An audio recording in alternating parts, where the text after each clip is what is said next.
Assalomu alaykum aka-ukalar. 2026-yilga ikkinchi obyektimiz bitdi. Xudo xolasa travertentiyaga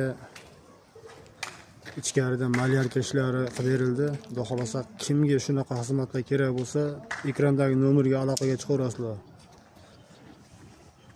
Bizning manzil Namangan viloyat Namangan tumanida. Mana ichkarida vodiy emulsiya qilib berganmiz. Patologlarda emulsiya qilib berganmiz. Devor emulsiya bo'lgan.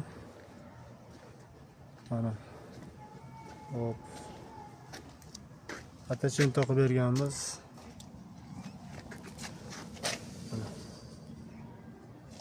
Attachment jiyagaladi. Namangan bo'ylab xudo xolasa xizmatdamiz. Kimga shunaqa xizmatlar kerak bo'lsa, bemalol aloqaga chiqaverasizlar.